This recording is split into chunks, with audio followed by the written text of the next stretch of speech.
Hello guys, welcome back to my channel. दोस्तों, आज हम इस वीडियो के अंदर बात करेंगे कि क्या हम अपना सारा पैसा सारा पैसा हम क्या स्मॉल कैप म्यूचुअल फंड्स के अंदर लगा सकते हैं, कितना रिस्क रहेगा।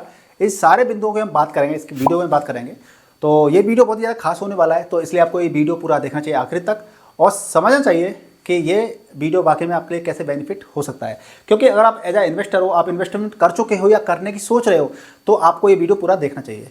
देखिए, कुछ व्यूअर्स नए होते हैं, उनके लिए भी थोड़ा बता देता हूँ। और उससे पहले आपसे रिक्वेस्ट है कि इस वीडियो को जल्दी से लाइक कर दीजिए, शेयर कर दीजिए और चैनल को सब्सक्राइब कर लीजिए, बेल आइकन को प्रेस जरूर कीजिएगा।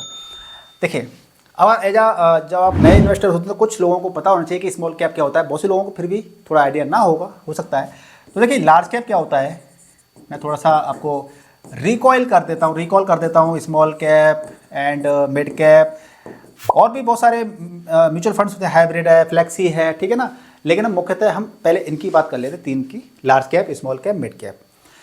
लार्ज कैप होता है कि जहाँ पर आपका पैसा बड़ी बड़ी कंपनीज में लगता है, जो बड़ी बड़ी स्टेबल कंपनीज होती हैं वहाँ पे पैसा लगता है, उनको लार्ज कैप बोलते हैं। जिनका मार्केट कैपिटलाइजेशन 20K यानी कि 20,000 करोड़ से ज़्यादा का होता है, वो कंपनी लार्ज कैप के अंदर आती है। जिनका मार्केट कैपिटलाइजेशन 5K से 20 के बीच में होता है, वो आपकी ये मिड कैप में होता है, 5K से 20K। और जो आपका होता है 5K से नीचे यानी कि 5,000 करोड़ से नीचे जिनकी वेल्थ होती है, मार्केट कैपिटलाइजेशन होता है, वो आपका पैसा कहाँ पर जाता है, स्मॉल कैप के अंदर जाता है।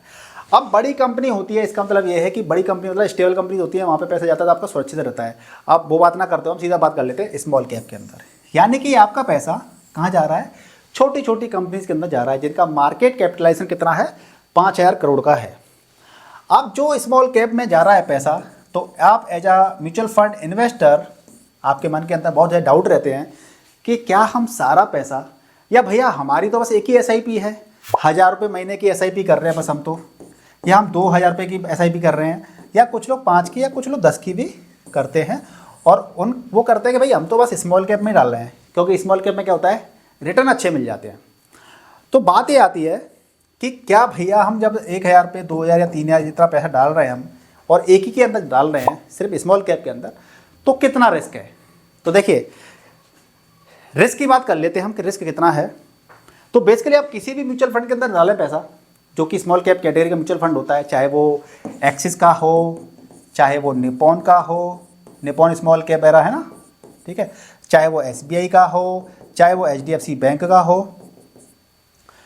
किसी भी फंड के अंदर डालते हैं आप, स्मॉल कैप म्यूचुअल फंड के अंदर डालते हैं, तो उसके अंदर करीब करीब 40 से लेकर के 100 कंपनीज के बीच में होती हैं। 40 से लेकर के 100 कंपनीज होती हैं जो कि स्मॉल कैप होती हैं, यानी कि जिनका मार्केट कैपिटलाइजेशन 5,000 करोड़ से नीचे का होता है। ठीक है जी, ठीक है। अब जब छोटी छोटी कंपनी में पैसा डलता है, तो आप ये मानिए कि छोटी कंपनी में पैसा डलता है तो वो पैसा बनता भी अच्छा है, यानी कि छोटी कंपनीज के पास में ग्रो करने के लिए पूरा आसमान होता है, यानी कि वो आपकी लार्ज कैप कंपनी तक भी जा सकती है। भाई लार्ज कैप है तो वो ऑलरेडी हाथी है, वो तो छोटी कंपनी है, वो क्या कर सकती है, वो भी हाथी बन सकती है। यानी कि आपके पास पोटेंशियल काफ़ी अच्छा है, आप अच्छा पैसा बना सकते हो। लेकिन जब लॉस की बात करें, मार्केट कंडीशंस अच्छी नहीं है, मान लीजिए एक वर्ल्ड लेवल पर या एक और इकोनॉमिक कंडीशन अच्छी नहीं है कंट्री लेवल पर, तो वो क्या होता है, स्मॉल कंपनी सबसे ज़्यादा इफेक्ट करती है, यानी कि वो कंपनियां ज़्यादा प्रभावित होती हैं, तो वो नेगेटिव रिटर्न भी देने के चांसेस पूरे रखती हैं। ठीक है, तो आप देख सकते हैं कि यानी कि यहाँ पे नेगेटिव चांसेस आपको मिल सकते हैं। चूँकि अगर आप पैसा सारा स्मॉल कैप में लगा रहे हैं तो रिस्क तो है, क्योंकि आपका पोर्टफोलियो डाइवर्सिफाई नहीं हो पाया। हालांकि एक लेवल तक हर जगह पर डाइवर्सिफाई हो जाता है, क्योंकि जब स्मॉल कैप की बात करते हैं तो 65% कंपनीज का पैसा लगता है, 65% कंपनियां होती हैं इसके अंदर स्मॉल कैप, यानी कि 65% आपका स्मॉल कैप कंपनी में पैसा लगता है। बाकी का बचा हुआ आपका जो 25% है, 25% आपका लगता है लार्ज प्लस मिड कैप में। यानी कि स्मॉल कैप के अंदर भी क्या करा जाता है, थोड़ा सा रिस्क को कम करने के लिए, डाइवर्सिफाई करने के लिए पोर्टफोलियो को, 65% पैसा आपका स्मॉल कैप कंपनी में लगाया जाता है और बचा हुआ 25% आपका large cap plus mid cap level की कंपनी में पैसा लगाया जाता है, जिससे कि वो फंड थोड़ा सा स्टेबल रहे, थोड़ा सा सुरक्षित हो जाए या उसका रिस्क थोड़ा सा कम हो जाए। ठीक है, तो आपका ये हो गया। दूसरा, आपका अगर स्मॉल कैप में पैसा लगा रखा है तो इकोनॉमिक कंडीशन अगर आपकी डाउन हो जाती है तो आपको वहाँ पे नेगेटिव रिटर्न मिल जाते हैं। लेकिन आप ये चीज़ खुद देखिए, एक चीज़ खुद देखिए कि किसी स्मॉल कैप के अंदर 40 से लेकर के 100 कंपनी के अंदर पैसा लगा हुआ है, तो क्या वो सारी कंपनियां ख़त्म हो सकती हैं?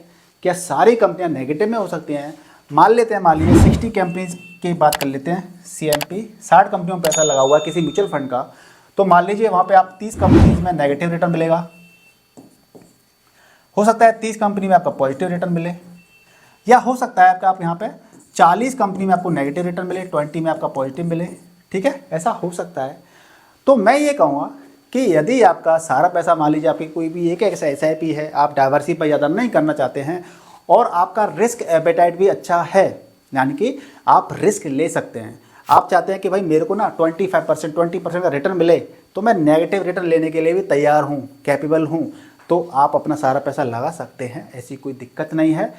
लेकिन छोटा अमाउंट है तो दिक्कत नहीं है। लेकिन आप कहें कि मैंने 50 लाख की वेल्थ सीधी की सीधी, और सारी 50 लाख की जो मेरी वेल्थ थी, कैपिटल थी, सारी की सारी मैंने स्मॉल कैप के अंदर ही लगा दी है, तो आपका ये डिसीजन बहुत बड़ा एक नेगेटिव डिसीजन भी हो सकता है, बहुत बड़ा बेकार डिसीजन भी हो सकता है। तो हमें हमेशा अलग अलग पोर्टफोलियो में पैसा लगाना चाहिए, लेकिन आपका टाइम पीरियड, टाइम ड्यूरेशन जो कहते हैं, टाइम होराइजन भी अच्छा खासा है, यानी कि आप कम से कम 7 साल से ज़्यादा का टाइम पीरियड के लिए इन्वेस्टमेंट करते हैं तो वो रिस्क आपका और भी ज़्यादा कम हो जाता है। मान लीजिए आप स्मॉल कैप के अंदर भी सारा पैसा लगा रहे हैं और आप 7+ ईयर के लिए आप पैसा लगा रहे हैं, ईयर्स के लिए पैसा लगा रहे हैं, वेल एंड गुड है। 7 साल, 10 साल, 20 साल, 30 साल, इसी साल के लिए पैसा लगा रहे हैं, तो आपका क्या होता है, जो रिस्क होता है लॉन्ग टर्म पीरियड के अंदर रिस्क कम हो जाता है और हमें उस पर रिटर्न मिलने के चांसेस बढ़ जाते हैं। लेकिन फिर भी ये एक बेस्ट प्रैक्टिस नहीं है। अगर आप इन्वेस्टमेंट वाकई में आप रियल में पैसा बनाना चाहते हैं मार्केट से, तो आप सारा का सारा पैसा स्मॉल कैप के अंदर मत डालिए। आप कुछ पैसा, हाँ, अगर आपको रिस्क आपका बहुत ज़्यादा है, आप एग्रेसिव इन्वेस्टर हैं, तो आप अपना पैसा, ज़्यादा पैसा आप स्मॉल कैप के अंदर डाल सकते हैं, लेकिन फिर भी कुछ पैसा आप अपना mid cap, large cap, index fund या फिर हाइब्रिड फंड्स के अंदर भी कुछ पैसा उधर होना चाहिए, जिससे कि आपका रिस्क प्रोफाइल बैलेंस हो जाए और मार्केट सिचुएशन कुछ भी हो, आपको ओवरऑल प्रॉफिट ही मिले, आपको रिटर्न नेगेटिव ना मिले, ऐसा मैं चाहूँगा। तो दोस्तों, आपको वीडियो में दी जानकारी कैसी भी लगी, प्लीज़ मुझे कमेंट करके बताइएगा। वीडियो को ज़्यादा से ज़्यादा लाइक कीजिए, शेयर कीजिए, चैनल पर नए हैं चैनल को सब्सक्राइब कर लीजिए और इस वीडियो को शेयर भी कर ही दो अपने फ्रेंड सर्किल में, अपने रिलेटिव्स के साथ में, जो म्यूचुअल फंड में इन्वेस्टमेंट करने की सोच रहे हैं या फिर अभी तक उन्होंने इन्वेस्टमेंट नहीं किया है, क्योंकि एक अच्छी चीज़ जो कहते हैं इन्वेस्टमेंट की हर किसी तक पहुंचनी चाहिए, जिससे कि हर कोई इसका फ़ायदा उठा पाए। तो दोस्तों, मिलते हैं नेक्स्ट वीडियो में, तब तक गुड बाय, टेक केयर, अच्छे रहिए, स्वस्थ रहिए, मिलते रहेंगे नेक्स्ट वीडियो में। गुड बाय, टेक केयर, जय हिंद, जय भारत।